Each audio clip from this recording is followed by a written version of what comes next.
Good morning students. बच्चों, last की video की यदि बात की जाए तो लास्ट की वीडियो में हमने बात की थी मैकेनिज्म की, ठीक है ना। Mechanism of excretion and formation of urine की बात की थी। इसमें हम जिसको हमने 3 पार्ट्स में डिवाइड किया था। फर्स्ट प्रोसेस था अल्ट्रा फिल्ट्रेशन का, सेकंड प्रोसेस था सेलेक्टिव रीऑब्जर्वेशन का, और थर्ड प्रोसेस था सेक्रीशन का, ठीक है ना। जिसमें हमने अल्ट्रा फिल्ट्रेशन को देख लिया था और सेलेक्टिव रीऑब्जर्वेशन को देख लिया था। अब सेलेक्टिव वर्ड क्यों बोला था मैं थोड़ा सा दोबारा बता देता हूँ। हमारे पास जो ग्लोमेरुलर फिल्ट्रेट आया था, इसमें क्या थे, कुछ बेनिफिशियल सब्सटेंस भी थे, मॉलिक्यूल्स भी थे, और कुछ हार्मफुल मॉलिक्यूल्स भी थे। हार्मफुल मॉलिक्यूल्स के रूप में थे यूरिया, यूरिक एसिड, क्रिएटिनिन, ठीक है ना, जिसको क्या करना है, बॉडी से बाहर निकालना है। ये नाइट्रोजनस वेस्ट प्रोडक्ट है या एक्सक्रीटरी प्रोडक्ट्स है, ठीक है ना। कुछ बेनिफिशियल प्रोडक्ट्स की यदि बात की जाए तो glucose, amino acids, fatty acids, vitamin, mineral, salts वगैरह, ये सारे क्या होते हैं, बेनिफिशियल्स होते हैं। तो इनको क्या कर लेंगे, हम एब्जॉर्व कर लेंगे। इनको हमने एब्जॉर्व कर लिया, इनको रिलीज कर दिया। तो हमने क्या किया, कुछ चीज़ों को सेलेक्ट किया एब्जॉर्व करने के लिए। इसी को हमने बोला सेलेक्टिव रीअब्जॉर्वेशन बोला है, ठीक है ना। यदि इसकी बात की जाए तो इसको हमने चालू किया था ग्लोमेरुलर फिल्ट्रेट के। और ग्लोमेरुलर फिल्ट्रेट का जो फर्स्ट पार्ट होता है, जहाँ पे ग्लोमेरुलर फिल्ट्रेट फर्स्ट टाइम आता है, वो होता है प्रॉक्सिमल कॉन्वोल्यूटेड ट्यूब्यूल। वो वाला पार्ट होता है प्रॉक्सिमल कॉन्वोल्यूटेड ट्यूब्यूल, ठीक है ना। मैं एक बार डायग्राम दोबारा दिखा देता हूँ आपको। कुछ इस प्रकार से रंग बिरंगा हो चुका है फिलहाल तक ये करते करते, ठीक है ना। ये वाला पार्ट था प्रॉक्सिमल कॉन्वोल्यूटेड ट्यूब्यूल का। इसके अंदर मैंने कुछ इस प्रकार की स्ट्रक्चर्स बनाई हुई है, इस प्रकार की। इन स्ट्रक्चर्स को हमने बोला है विलाई। इन स्ट्रक्चर्स को हमने बोला है विलाई या माइक्रो विलाई बोल देते हैं। माइक्रो विलाई, माइक्रो का मतलब होता है माइन्यूट, बहुत ज़्यादा सूक्ष्म, छोटा, ठीक है ना। विलाई हमेशा एब्जर्व करने में हेल्प करती है। विलाई हमेशा किसी भी चीज़ को एब्जर्व करने में हेल्प करती है। तो हमने फर्स्ट इसमें बात की थी रीअब्जॉर्प्शन इन प्रॉक्सिमल कॉन्वोल्यूटेड ट्यूब्यूल। रीअब्जॉर्प्शन इन प्रॉक्सिमल कॉन्वोल्यूटेड ट्यूब्यूल, इसको ही आज हम लोग देखेंगे और कोशिश करेंगे कि आज चैप्टर कंप्लीट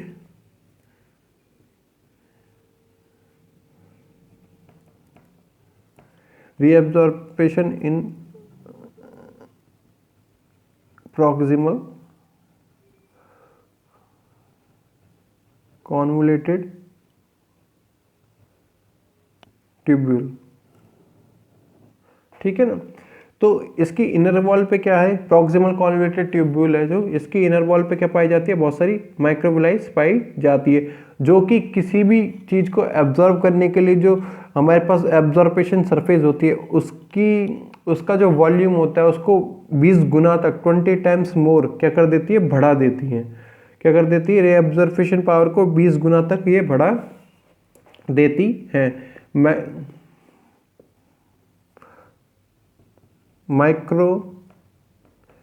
बहुत शॉर्ट फॉर्म में लिख रहा हूँ क्योंकि नोट्स आपको प्रोवाइड कराए जाएंगे, वो पूरे ही कराए जाएंगे। Microvilli are found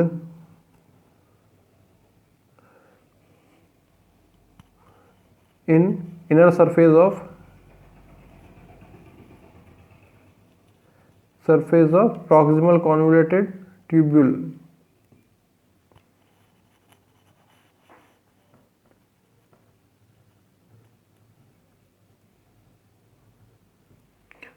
Proximal convoluted tubule, they increases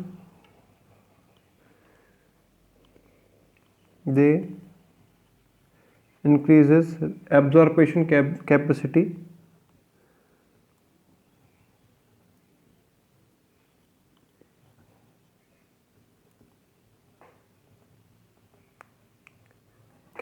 of 20 times more, 20 गुना तक क्या होता है, बढ़ा देता है। अब इसमें से क्या होंगे, जितने भी यूजफुल मटेरियल्स हैं, इनको क्या कर लिया जाएगा, एब्जॉर्ब कर लिया जाएगा। एब्जॉर्ब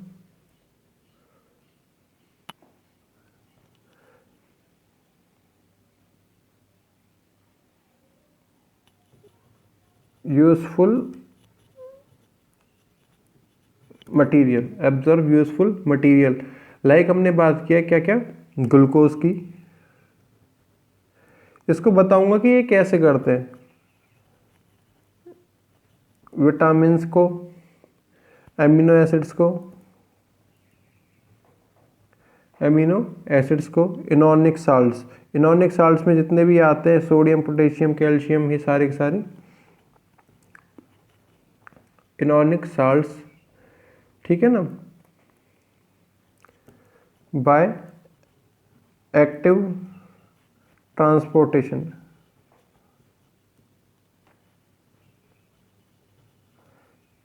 एक्टिव ट्रांसपोर्टेशन क्या कहता है? एक्टिव वर्ड यहाँ पे लग जाता है, सबको पता होगा, मैंने पहले भी कई बार बताया। एक ट्रांसपोर्टेशन होता है एक्टिव ट्रांसपोर्टेशन, दूसरा ट्रांसपोर्टेशन होता है पैसिव ट्रांसपोर्टेशन। एक्टिव ट्रांसपोर्टेशन की जब भी बात की जाती है तो एक्टिव ट्रांसपोर्टेशन ये कहता है किसी भी चीज़ को एक जगह से दूसरी जगह तक ले जाने के लिए हमें क्या देनी पड़ेगी, इसको एनर्जी प्रोवाइड करानी पड़ेगी। इसमें सारे के सारे काम में क्या लगेगी, एनर्जी लगेगी।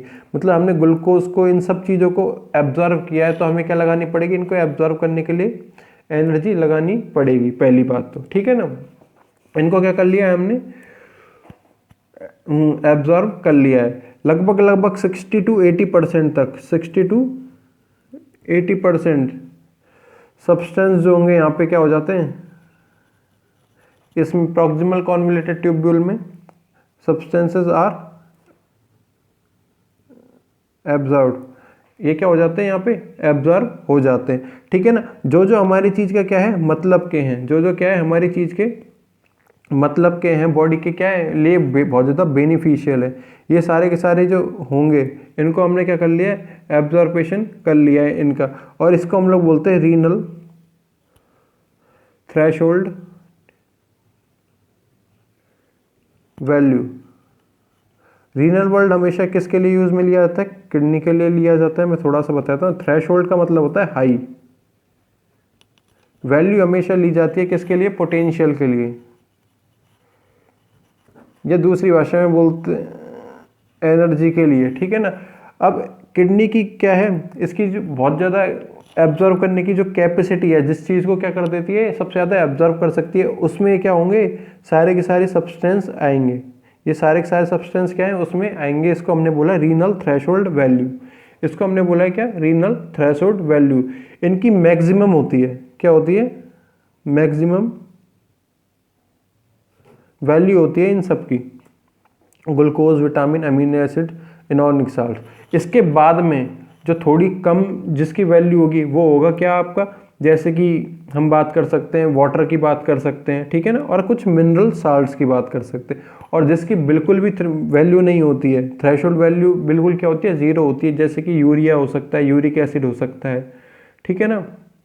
इनको क्या कर लिया जाता है, इनको बिल्कुल भी एब्जॉर्व नहीं किया जाता है, इनको नीचे भेज दिया जाता है। मैं थोड़ा सा दोबारा बता रहा हूँ, इसकी इनर सरफेस पे क्या थे, माइक्रोविलाई थे, जो कि किसी भी सरफेस की एब्जॉर्पेशन सरफेस को क्या बना देते हैं, 20 गुना तक ज़्यादा बना देते हैं। इनमें प्रॉक्सिमल कॉन्वोल्यूटेड ट्यूब्यूल में ग्लूकोज, विटामिन, अमीनो एसिड्स को क्या कर लेगा, इनऑर्गेनिक साल्ट्स को एब्जॉर्व कर लिया जाएगा, किसके द्वारा, एक्टिव ट्रांसपोर्टेशन के द्वारा। मतलब इसको एब्जॉर्व करने के लिए हमें एनर्जी प्रोवाइड करानी पड़ेगी, पहली बात तो।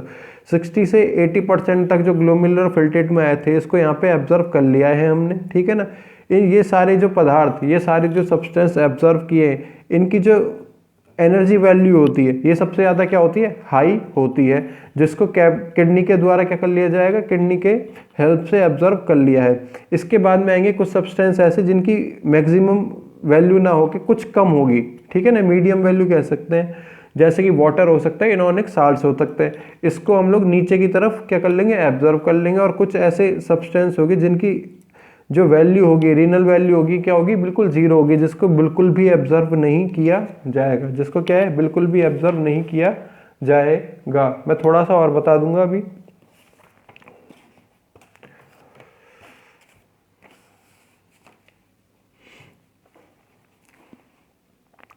कंप्लीटली एब्जॉर्व हो चुके हैं ग्लूकोज वगैरह, ठीक है ना।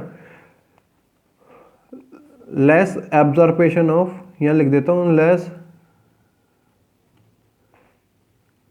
Less absorption of low threshold substances. ऐसा कोई सब्सटेंस जिसकी क्या है, जो थ्रेशोल्ड एनर्जी है ये क्या है, थोड़ी सी कम पाई जा रही है, like water and mineral salts, ठीक है ना। और कुछ होते हैं non threshold substance, threshold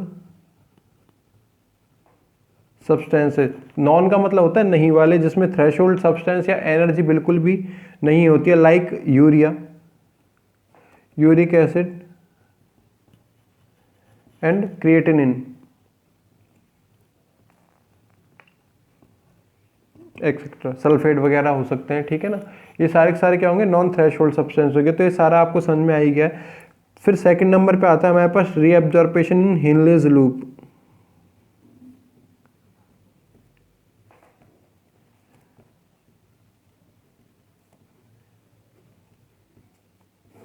reabsorption इन हेनलेज लूप, इसको हमने याद होगा आपको दो पार्ट्स में डिवाइड किया था। एक तो होता है उतरती हुई जो नली होती है, ट्यूब होती है, इसको हम लोग बोलते हैं डिसेंडिंग आर्म। एक होती है जो चढ़ती हुई होती है, इसको बोलते हैं हम लोग असेंडिंग आर्म। तो ए हमने लिखते हैं यहाँ पे reabsorption in descending arm, reabsorption in descending arm, ठीक है ना। जो हमारे पास रिमेनिंग पार्ट बचा है, जो हमारे पास क्या है, रिमेनिंग पार्ट बचा है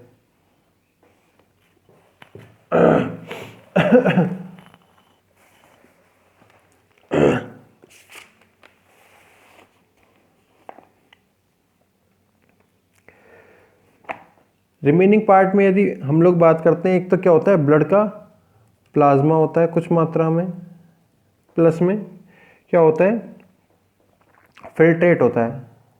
यहाँ लिख देता हूँ रिमेनिंग फिल्ट्रेट,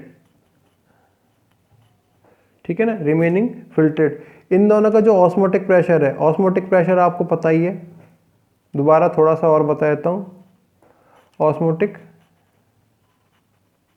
प्रेशर, हमने हेनले का लूप को बनाया था, कुछ इस प्रकार से बनाया हुआ है हेनले का लूप। फर्स्ट हम लोग पढ़ रहे हैं ये वाला पार्ट डिसेंडिंग आर्म में, ठीक है ना, डिसेंडिंग आर्म में पढ़ रहे हैं। तो कोई भी इसकी जो इनर वॉल है, ये वाली इनर वॉल है, ठीक है ना, इसके दूसरी तरफ जाने के लिए इसको एब्जॉर्व करना है हमें। इसको क्या करना है, इसमें से बहुत सारे ब्लड प्लाज्मा हो गए, बहुत सारे, जैसे कि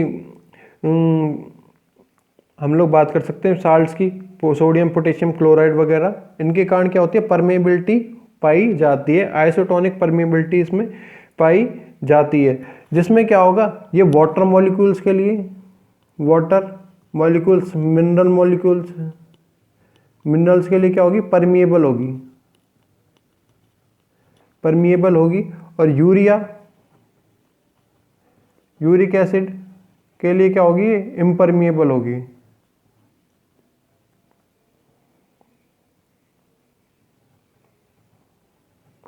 क्या होगी, इम्परमिएबल। अब मैं बताता हूँ क्या है, हमारे पास जो सब फिल्ट्रेट आया था, रिमेनिंग पार्ट आया था, वो आ गया किसमें, यहाँ तक आ गया, जो इसकी डिसेंडिंग आर्म में, इसके अंदर आ गया, जो इसकी इनर सरफेस है, जो क्या है, इसकी डिसेंडिंग आर्म की इनर सरफेस होती है। इस पे क्या पाए जाते हैं, बहुत सारे मिनरल सॉल्ट्स पाए जाते हैं, जैसे कि सोडियम होता है, पोटेशियम होता है, क्लोराइड आयंस होते हैं, क्लोराइड आयंस होते हैं, ठीक है ना।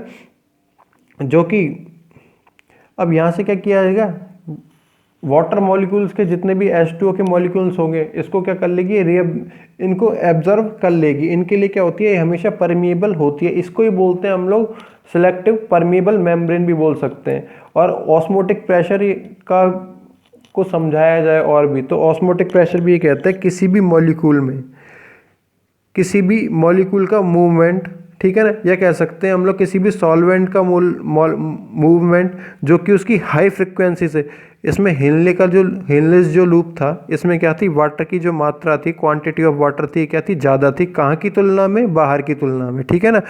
तो हाई फ्रिक्वेंसी से हमेशा लो फ्रिक्वेंसी की ओर जाना, किसकी हेल्प से, सेमी परमिएबल मेम्ब्रेन की हेल्प से। ये जो इनर वॉल है, ये किसकी तरह काम करेगी, परमिएबल, या कह सकते हैं सेमी परमिएबल मेम्ब्रेन की तरह काम करेगी। हाई फ्रिक्वेंसी H2O मॉलिक्यूल की यहाँ थी, कम थी यहाँ पे, तो हाई से कम की ओर जा रहा है, किसकी हेल्प से जा रहा है, फिर ये सेमी परमिएबल मेम्ब्रेन की ओर से जा रहा है। तो इसीलिए बोलते हैं, ऐसे प्रेशर को बोलते हैं हम लोग ऑस्मोटिक प्रेशर, ऐसे प्रेशर को हम लोग बोलते हैं ऑस्मोटिक प्रेशर, ठीक है ना।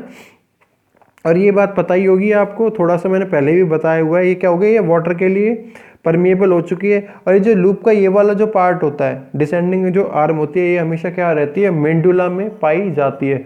हमने किडनी पढ़ी थी, किडनी को दो पार्ट्स में डिवाइड किया, एक था कॉर्टेक्स, एक था मेंडुला। जो मेंडुला जो इनर पार्ट होता है, इसके अंदर क्या होगी, ये सिचुएटेड पाई जाएगी, सिचुएटेड पाई जाएगी, ठीक है ना। तो ये हो जाता है reabsorption in descending arm, reabsorption in descending arm, ठीक है ना। फिर बात आती है बी की, फिर बात आती है किसकी, रीअब्जॉर्प्शन इन असेंडिंग आर्म। और कोई दोनों, कोई ये भी बोलता है आपसे हिलने के लूप में क्या होता है, तो सबसे बढ़िया बात है, हिलने के लूप में होता है वाटर का एब्जॉर्प्शन। बस इतना सा कहना है अपन को, तो इतना ही मोस्टली याद रखना है, reabsorption in ascending arm. Ascending arm ये वाली आपको ही पता है, यहाँ तक जो पाई जाएगी आर्म, ये क्या होगी, असेंडिंग आर्म होगी। ये भी क्या होगी, असेंडिंग आर्म होगी। अब ये जो आर्म है यहाँ से लेकर और यहाँ तक की, मैं इसको थोड़ा सा ब्लॉक कर रहा हूँ, इसको यहाँ से लेकर यहाँ तक, ये होगी वाटर के लिए वाटर इम्परमिएबल। मतलब ये वाटर के जो मॉलिक्यूल्स हैं इनको बाहर नहीं निकलने देगी। ये वाटर के लिए क्या होगी, हमेशा इम्परमिएबल होगी। लेकिन ये किसके लिए परमिएबल होगी, यहाँ लिख देता हूं, इम्परमिएबल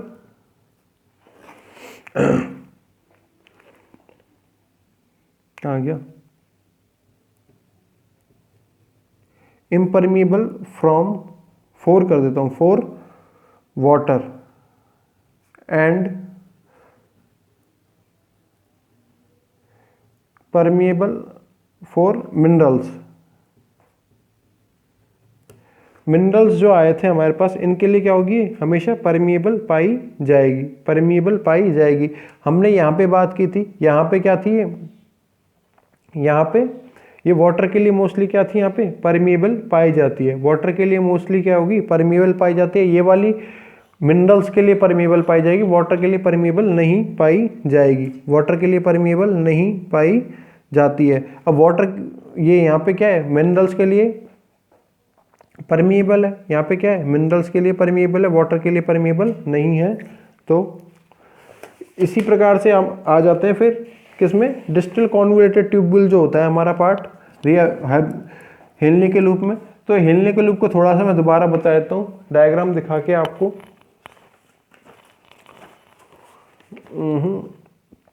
ये हमने बोला था, हमने इतना बोला यहाँ से लेकर और यहाँ तक का पार्ट, इसको बोला हमने डिसेंडिंग आर्म, इसको बोला था हमने असेंडिंग आर्म, ये सबको पता है। ये जो यहाँ तक का जो पार्ट है डिसेंडिंग आर्म का, इसमें क्या होगा, वाटर का मोस्टली वाटर का एब्जॉर्प्शन होगा। और ये जो असेंडिंग आर्म है, इसमें मोस्टली क्या होगा, मिनरल्स का एब्जॉर्प्शन होगा। ये वाटर के लिए क्या होती है, परमिएबल होती है। डिसेंडिंग आर्म क्या होती है, वाटर के लिए परमिएबल होती है। ये वाली आर्म वाटर के लिए इम्परमिएबल होती है, वाटर के मॉलिक्यूल्स को बाहर नहीं निकलने देती है, ठीक है ना। तो इस प्रकार से क्या हो जाता है आपका लूप ऑफ हेनले पूरा हो जाता है, ठीक है ना। फिर बात आती है थर्ड नंबर पे, रीअब्जॉर्प्शन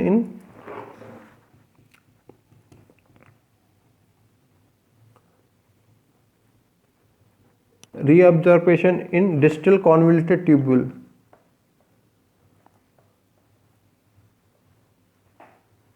कॉन्वोल्यूटेड ट्यूब्यूल, ठीक है ना। डिस्टल कॉन्वोल्यूटेड ट्यूब्यूल का जो पार्ट है, डिस्टल कॉन्वोल्यूटेड ट्यूब्यूल का जो पार्ट है, ये हमेशा जितने भी जैसे कि सोडियम आयंस होते हैं और क्लोरीन आयंस होते हैं, इनको एब्जॉर्व करता है। और एब्जॉर्व करने का एक तरीका होता है इसके पास, एक्टिव ट्रांसपोर्टेशन। बस इतना से ही काम होता है डिस्टल कॉन्वोल्यूटेड ट्यूब्यूल में। हम बात कर रहे हैं इस पार्ट की। अब यहाँ तक क्या बच रहा है, जो हमारे पास फिल्ट्रेट आया था, इसमें लास्ट पार्ट बच रहा है, कुछ मात्रा में मिनरल्स बच रहे हैं 1-2%, वाटर बच रहा है, और बच रहा है यूरिया, यूरिक एसिड, क्रिएटिनिन वगैरह पाए जाते हैं। तो मिनरल साल्ट्स तो बॉडी के लिए क्या है, बहुत ज़्यादा एसेंशियल है, क्योंकि आयन इनबैलेंस हो जाएगा अगर इनकी कमी हो जाएगी। तो यहाँ पे क्या करेंगे हम लोग, इसको एब्जॉर्व कर लेंगे। ये वाला जो पार्ट है, ये वाला जो पार्ट है, इसमें क्या किया जाएगा, आपको मैं बताया तो मिनरल्स का एब्जॉर्प्शन किया जाएगा। मिनरल्स का एब्जॉर्प्शन भी किया जाएगा किसके द्वारा, एक्टिव ट्रांसपोर्टेशन के मेथड द्वारा किया जाएगा। मतलब इनको एब्जॉर्ब करने के लिए हमें क्या करनी पड़ेगी, एनर्जी प्रोवाइड करानी पड़ेगी। एब्जॉर्प्शन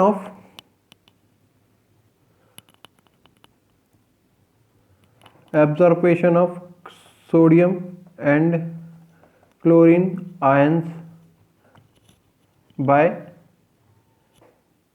एक्टिव ट्रांसपोर्टेशन,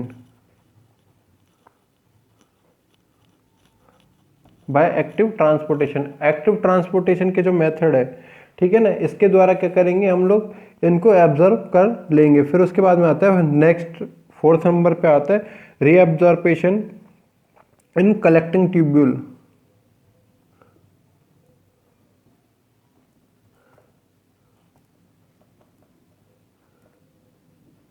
कलेक्टिंग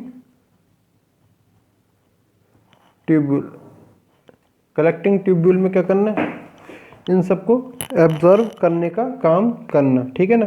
अब मोस्टली क्या है हमारे पास, देखो हमने अभी भी डायग्राम देखा था, उसमें क्या है, हमने मिनरल्स को भी क्या कर लिया, एब्जॉर्व कर लिया। अब कुछ मात्रा में हमारे पास क्या बचा हुआ है, वाटर बचा हुआ है बस। तो वाटर को ये जो कलेक्टिंग ट्यूब्यूल है इसमें से भी क्या कर लेंगे हम लोग, इसमें से भी हम लोग क्या कर लेंगे, एब्जॉर्व कर लेंगे बस। और जो लास्ट में जो बचेगा हमारे पास, जो सब्सटेंस बचेंगे, ये क्या हो जाएगा, यूरिया, यूरिक एसिड, या कह सकते हैं एक्सक्रीटरी सब्सटेंस बचेंगे जो कि रिलीज कर दिए जाएंगे, ठीक है ना। तो इसमें लिख सकते हैं the wall of collecting tubule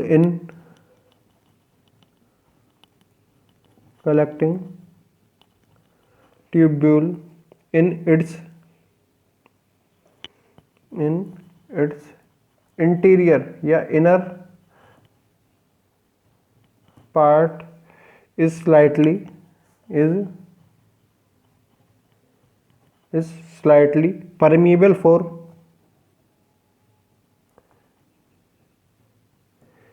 permeable for water molecules।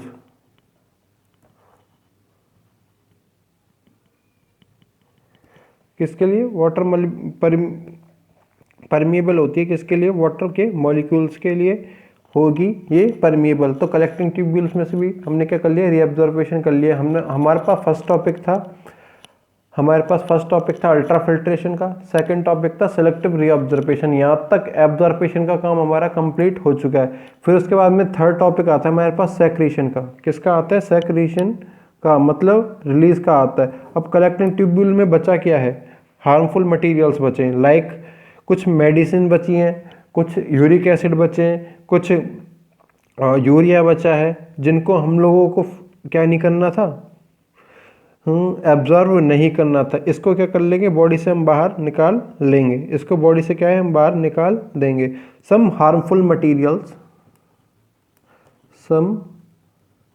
Harmful materials like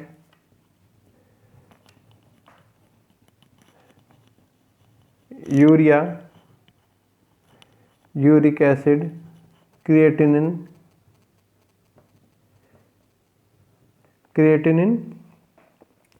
pigments और some medicines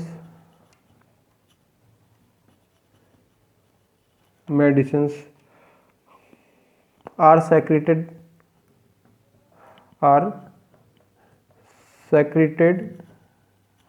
by collecting tubule। Collecting tubule के द्वारा क्या किया है, इन सबका सेक्रेशन कर दिया गया है, इन सबका क्या है, सेक्रेशन कर दिया गया है। तो इसी this activity is known as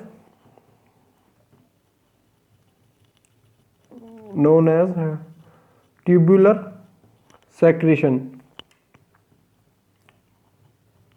इस एक्टिविटी को हमने क्या बोला, ट्यूबुलर सेक्रेशन बोला, क्योंकि कलेक्टिंग ट्यूब्यूल थे। कलेक्टिंग ट्यूब्यूल के द्वारा, ट्यूब्यूल लाइक एक ट्यूब लाइक स्ट्रक्चर के द्वारा क्या किया है, सारा का सारा सेक्रेशन किया गया है, इसीलिए हमने बोला इसको ट्यूबुलर सेक्रेशन बोला है। तो आपका ये क्या हो जाता है, यहाँ पे मैकेनिज्म भी पूरी हो जाती है। यहाँ पे क्या हो जाती है, आपकी मैकेनिज्म जो थी ये भी क्या हो जाती है, पूरी हो जाती है। फिर उसके बाद में देखो आपके जो सिलेबस के अकॉर्डिंग है कुछ चीज़ें, फिर आता है हीमोडायलाइसिस।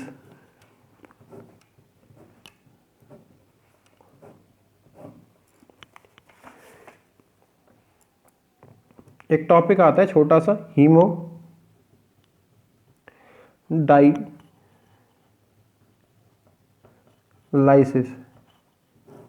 हीमोडायलाइसिस सबसे बढ़िया बात है, कुछ नहीं करना है हमें, इस वर्ल्ड को तोड़ना है। पहले तो सबसे पहले अगर यदि इस वर्ल्ड को तोड़ लिया आपने, ब्रेक कर लिया है, तो क्या किया जाएगा, ये पूरा का पूरा जो मेथड है ये आपको समझ में आ जाएगा। मैं यहाँ पे लिख रहा हूँ हीमोडायलाइसिस,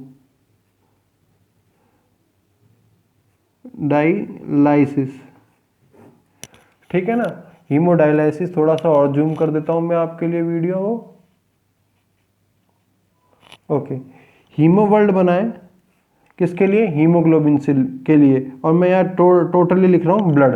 हीमोग्लोबिन किस में पाया जाता है, ब्लड में पाया जाता है। जो डायलाइसिस है, लाइसिस का मतलब एक्चुअल में मतलब होता है ब्रेक करना। क्या होता है, ब्रेक करना। डायलाइसिस का मतलब ये कह सकते हैं हम लोग, या फिर टोटली मिला के बोला जाए तो इस वर्ल्ड को अलग कर दिया हमने, इधर अलग कर दिया हीमो को। डायलाइसिस को यदि अलग किया जाए तो इसका एक्चुअल में मतलब हो सकता है किसी भी चीज को तोड़ना या किसी भी चीज को सेपरेशन हिंदी में इसे बोलते हैं अलग करना है, सेपरेशन, ठीक है ना। हिंदी में जिसे बोलते हैं अलग करना, ब्लड से अलग करना। किसको अलग करना है हमें, हम क्या पढ़ रहे थे अभी तक पूरा चैप्टर में, हमने पढ़ा है वेस्ट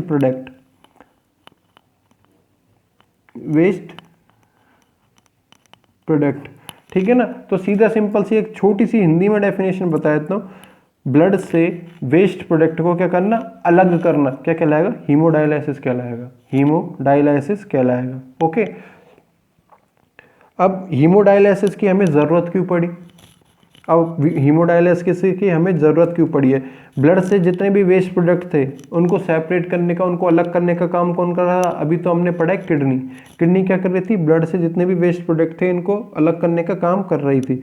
यदि किडनी, अब सुन लो, यदि किडनी किसी भी कारण से अपना वर्क नहीं कर पाती है या किसी भी कारणवश इसका क्या हो जाता है, काम रुक जाता है, तो ब्लड में क्या होगा, वेस्ट प्रोडक्ट की मात्रा, क्वांटिटी बढ़ने लगेगी। ऊपर की तरफ तीर लगाया मतलब इसमें बढ़ने लगेगी। तो हम लोग क्या करेंगे, आर्टिफिशियली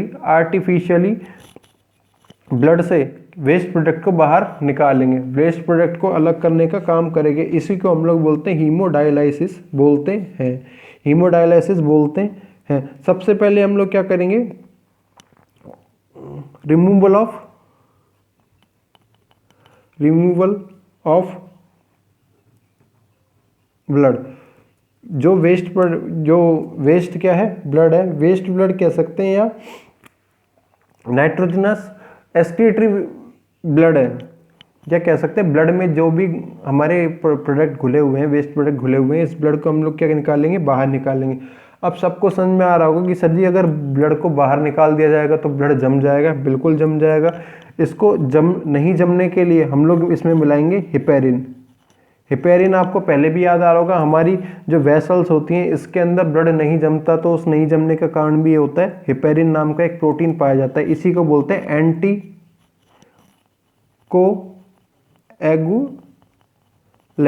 एंटीकोएगुलेंट।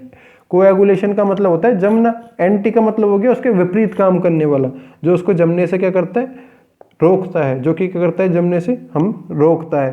अब ये जो ब्लड है इसमें हमने हिपेरिन मिक्स कर दिया है। अब इसको हम लोग कहाँ भेजेंगे, सेंट इनटू आर्टिफिशियल किडनी। एक आर्टिफिशियल किडनी के अंदर क्या करेंगे हम लोग, इसमें ब्लड को भेजेंगे, जिसके अंदर क्या होंगी, छोटी छोटी बहुत सारा ट्यूब पाई जाएंगी, जो कि जिसके अंदर क्या होंगी, छोटी छोटी बहुत अत्यधिक मात्रा में ट्यूब लाइक स्ट्रक्चर्स पाई जाएंगी, जिसकी मेम्ब्रेन कुछ सब्सटेंस के लिए तो इम्परमीबल होगी, कुछ सब्सटेंस के लिए परमिएबल होगी। अब यदि परमिएबल की बात की जाए तो परमिएबल से आपको समझ में आ रहा होगा, जैसे कि अभी हमने बात की है, जैसे कि ग्लूकोज हो गया और आपके मिनरल्स हो गए, वाटर हो गए, इन सब के लिए परमिएबल होगी। और इम्परमिएबल किसके लिए होगी? यूरिया, यूरिक एसिड, इन सब के लिए क्या होगी? इम्परमिएबल होगी। क्रिएटिनिन्स वगैरह इनके लिए क्या होगी? इम्परमिएबल होगी। तो इस पूरे के पूरे तरीके से हमने ब्लड को सेपरेट कर दिया और ब्लड को वापस से क्या कर दिया है? Enter into patient body. Patient की जो बॉडी थी उसमें क्या कर दिया हमने? प्योर जो ब्लड था, प्योर ब्लड से मतलब मैं ये कह रहा हूँ जो कि हमने डायलिसिस के बाद में वेस्ट मटेरियल को अलग कर लिया, और जो साफ ब्लड जो हमारे पास आया था, प्योर ब्लड जो आया था, वापस से इसको कहाँ करा दिया? जो पेशेंट था इसकी बॉडी के अंदर एंटर करा दिया। इसको ही हम लोग बोलते हैं डायलिसिस, बोलते हैं हीमोडायलिसिस बोलते हैं। ठीक है ना? ठीक है ना? ये पूरा का पूरा प्रोसेस है। हीमोडायलिसिस में थोड़ा सा दोबारा और बता देता हूँ, आपको थोड़ा सा भी कंफ्यूजन नहीं रहना चाहिए कि ऐसा क्या था, क्यों हुआ। ठीक है ना? ऐसा क्या था और क्यों हुआ है। ठीक है? हमने बात की है किडनी थी जो यदि पूर्ण रूप से काम नहीं कर पाती है, पूर्ण रूप से काम नहीं कर पाती, तो ब्लड में क्या होगी? ब्लड में क्या होगी? यूरिया की जो क्वांटिटी है वो क्या हो जाएगी? बढ़ जाएगी। वेस्ट प्रोडक्ट के रूप में मुख्य रूप से हम लोग यूरिया की बात कर रहे हैं। ठीक है ना? जिसके कारण एक डिजीज होगी, डिजीज का नाम भी मैं बता देता हूँ, यूरेमिया बोलते हैं। यूरेमिया बोलते हैं, जिसके कारण बॉडी में क्या होगी? बहुत ज़्यादा स्वेलिंग आने लग जाएगी और बॉडी थकी थकी महसूस होने लगेगी, व्यक्ति काम नहीं कर सकता, जलन होने लगेगी शरीर में। ठीक है ना? ये करते हैं इस सब से बचने के लिए, इस सब से बचने के लिए क्या करती है, क्या ज़रूरत पड़ती है? हमें हीमोडायलिसिस की ज़रूरत पड़ती है। अब क्या करेंगे हम लोग? बॉडी को हमने बॉडी से हमने क्या है? ब्लड को बाहर निकाल लिया और इसको पूरा का पूरा प्रोसेस बता रहा हूँ, 0 डिग्री टेम्परेचर पे क्या करेंगे हम लोग? ठंडा करेंगे। ठंडा करने के बाद इसमें क्या करेंगे? हेपेरिन को मिलाएंगे। हेपेरिन को मिलाने का कारण ये था कि ये जो ब्लड है ये जमे नहीं। अब इसको क्या करेंगे? एक आर्टिफिशियल जो किडनी थी इसमें इसको भेज दिया जाएगा ब्लड को। इसमें छोटे छोटे ट्यूब्यूल्स होंगी जिसमें से यूरिया हो गया, यूरिक एसिड हो गया, क्रिएटिनिन वगैरह, कुछ मिनरल्स वगैरह के लिए जो इसकी जो लेयर होती है, ट्यूब्यूल्स की लेयर जो होती है, ये इम्परमिएबल होती है, इसको किसी भी प्रकार से एब्जॉर्व नहीं करती है। और जिनके लिए परमिएबल होती है उनको एब्जॉर्व कर लेती है, उनको अलग कर देती है। इम्परमिएबल पार्ट को अलग कर देगी, परमिएबल पार्ट को ये अलग कर देगी। अब जो परमिएबल पार्ट था, मतलब जो प्योर ब्लड था, जो हमारे पास साफ ब्लड आया है, इसको वापस से हम लोग क्या करेंगे? जो बॉडी थी, पेशेंट की बॉडी थी, इसके अंदर क्या कर देंगे हम लोग? इसके अंदर वापस से एंटर करा देंगे, जिससे क्या होगा? कुछ समय तक के लिए व्यक्ति की जान बचाई जा सकती है। ठीक है ना? कुछ समय बाद अगर ये किडनी दोबारा काम नहीं कर रही है तो दोबारा ये पूरा प्रोसेस करना पड़ेगा। तो इसी को हम लोग बोलते हैं हीमोडायलिसिस बोलते हैं। फिर एक छोटा सा टॉपिक आता है आपका किडनी ट्रांसप्लांटेशन।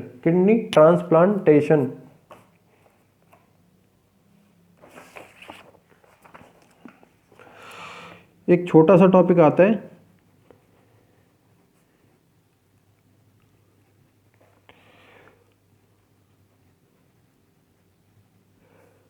Kidney transplantation. नाम से ही समझ में आ रहा है, सबसे बढ़िया बात यही है कि अगर किसी भी व्यक्ति की किडनी पूर्ण रूप से क्या हो जाए? खराब हो जाए, कोई भी कार्य नहीं करती, 1% भी क्या है? काम नहीं कर रही है, तो हमको क्या करना पड़ेगा? किडनी को ट्रांसप्लांट करना पड़ेगा। अब जिस व्यक्ति की हम लोग क्या किडनी लेंगे, तो इसको बोलेंगे हम लोग किडनी डोनर। थोड़ा सा मैं बता देता हूँ यहाँ पे।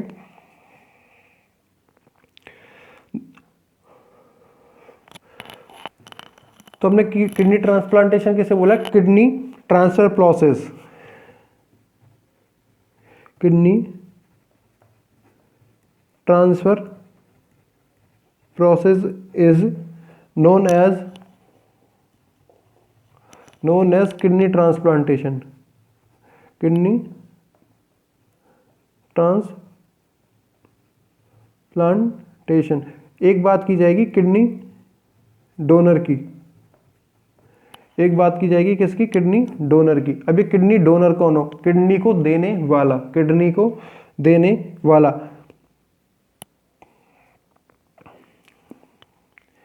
A person who gives there kidney, एक ऐसा व्यक्ति जो कि क्या होगा, किडनी को देगा। एक ऐसा व्यक्ति जो कि क्या होगा, किडनी को देगा, क्या कहलाएगा, किडनी डोनर कहलाएगा। और ये कौन होता है, क्लोज रिलेटिव होते हैं, क्लोज रिलेटिव होते हैं। अब इसका भी कारण मैं बताता हूँ क्लोज रिलेटिव होने का। क्लोज रिलेटिव इसलिए होते हैं क्योंकि जो इनकी ब्लड की जो सेल्स होती हैं, या कह सकते हैं जो बॉडी की जो सेल्स होती हैं, वो रिलेटिव्स में क्या हो सकती हैं, मैच हो सकती हैं, किसी भी अदर पर्सन से मैच नहीं हो सकती है। ठीक है ना,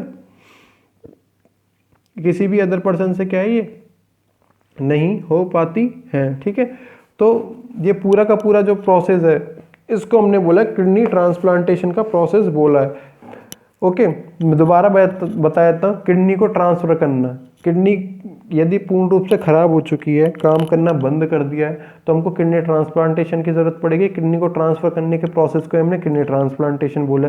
एक ऐसा व्यक्ति जो कि खुद की किडनी किसी पेशेंट को देता है, किसी रिलेटिव को देता है, इसको बोलते हैं किडनी डोनर। ठीक है ना, क्लोज रिलेटिव होता है क्योंकि जो क्लोज रिलेटिव होते हैं, इनकी जो बॉडी सेल्स हो सकती है, इनमें क्या हो सकता है, मैच किया जा सकता है। यदि किसी अदर पर्सन की किडनी इनको दे दी जाए, तो बॉडी के अंदर क्या होगी, डिफरेंट टाइप का क्या हो जाएंगी, सेल्स एंटर कर जाएंगे, डिफरेंट टाइप की सेल्स एंटर कर जाएंगे, जिसके कारण क्या होगा, हमारा जो इम्यून सिस्टम है, इसको ऐसा लगेगा बॉडी के अंदर कोई अदर टाइप की सेल्स एंटर हुई है, जिससे क्या होगा, एक्टिवेट होगा और उन सेल्स को डेड करने का काम करने लग जाएगा। जो किडनी हमने ली थी, इसको मारने लग जाएगा, इसको मारने लग जाएगा। इसीलिए क्या करते हैं हम लोग, क्लोज रिलेटिव जिनकी बॉडी सेल्स मैच हो जाएं उस पेशेंट से, ऐसे व्यक्ति की हम लोग क्या लेते हैं, यहाँ पे किडनी लेते हैं। तो ये आपका क्या हो जाता है, आज चैप्टर जो है एक्सक्रीटरी सिस्टम के बारे में और उसके जो सब्सटेंस होते हैं, इनके बारे में क्या हो जाता है, पूरा हो जाता है। उसके बारे में क्या हो जाता है, पूरा हो जाता है। मैं थोड़ा सा और बता देता हूँ, हम पढ़ रहे थे एक्सक्रीटरी सिस्टम, थोड़ा सा ब्रीफ अकाउंट थोड़ा सा बताता हूँ। एक्सक्रीटरी सिस्टम पढ़ रहे थे, फर्स्ट हमने पढ़ा है इसमें टाइप ऑफ एक्सक्रीशन, अमोनिया पढ़ा था, सेकंड हमने पढ़ा था यूरिया, थर्ड हमने पढ़ा था यूरिक एसिड।